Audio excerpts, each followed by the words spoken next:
Play স্টোরে থাকা 3টি অ্যাপ্লিকেশন, এই অ্যাপ্লিকেশন 3টি যদি আপনার মোবাইলে থাকে আপনি হয়ে যাবেন একজন স্মার্ট মোবাইল ইউজার। চলুন বন্ধুরা, সেই 3টি অ্যাপ্লিকেশনের নাম কি আমি আপনাদেরকে বলে দিই, এমনকি এই 3টি অ্যাপসের কাজ কি সেটাও আমি আপনাদেরকে বলে দেবো।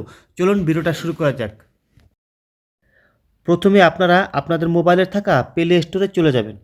যাওয়ার পরে সার্চ বক্সে যাবেন, এখানে গিয়ে আপনি লিখবেন keep notes. Okay,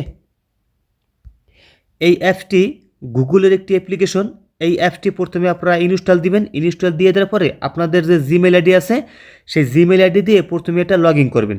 log in করার পরে আপনাদের যত প্রয়োজনীয় লেখালেখির কাজ আছে, যেমন অনেক হিসাব কিতাব থাকে, ব্যাংক অ্যাকাউন্টের যে পাসওয়ার্ড আছে সেই পাসওয়ার্ড থাকে, জিমেল আইডির পাসওয়ার্ড আছে, ফেসবুকের পাসওয়ার্ড আছে, সেগুলো কিন্তু কয়েকদিন পর পর আপনারা ভুলে যান।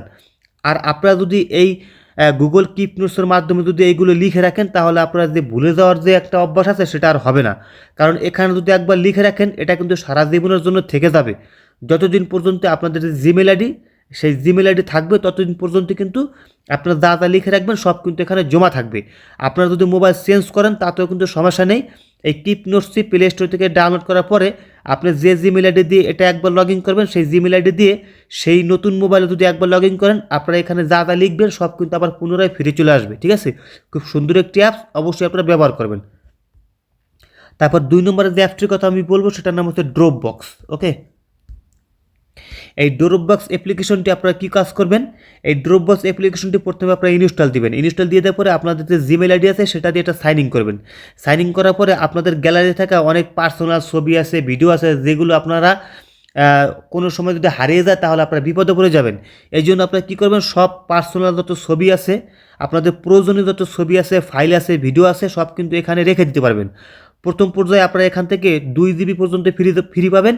আর এই 2 জিবিতে কিন্তু আপনারা অনেক কিছু রেখে দিতে পারবেন। ঠিক আছে, আর এটা যদি একবার এখানে রেখে দেন তাহলে কিন্তু এটা সারা জীবনের জন্য থেকে যাবে। আপনারা যদি মোবাইল চেঞ্জ করেন তারপরেও কিন্তু সেই মোবাইলে, নতুন মোবাইলে যদি আপনারা এই এই ড্রপ বক্সে যে জিমেল আইডি দিয়ে লগ ইন করবেন, সেটা যদি নতুন মোবাইলে একইভাবে লগ ইন করেন, সব কিছু কিন্তু আপনারা পুনরায় আপনারা ফিরে পাবেন। ঠিক আছে, খুব সুন্দর একটা অ্যাপস, আপনারা ব্যবহার করে দেখতে পারেন। 3 নম্বরের যে অ্যাপসটির কথা আমি বলবো সেটার নাম হচ্ছে ডিভাইস কেয়ার। ওকে, এই অ্যাপসটি, এই অ্যাপসের মাধ্যমে আপনারা আপনাদের মোবাইলে অনেক সময় ভাইরাস ঢুকে, তারপরে মোবাইলটা স্লো হয়ে যায়, ফাস্ট কাজ করে না, সব কিন্তু আপনারা এই অ্যাপসটির মাধ্যমে করে নিতে পারবেন। এতে করে আপনাদের মোবাইলটি আগের তুলনায় অনেকটাই ফাস্ট কাজ করবে, এমনকি মোবাইলটি কোনো সময় আর স্লো হবে না, হ্যাং করবে না। ঠিক আছে, এই 3টি অ্যাপস খুব গুরুত্বপূর্ণ অ্যাপস, অবশ্যই আপনারা ব্যবহার করবেন। সবাই ভালো থাকবেন, আর ভিডিওটা কিন্তু অবশ্যই একটা লাইক করে দিবেন।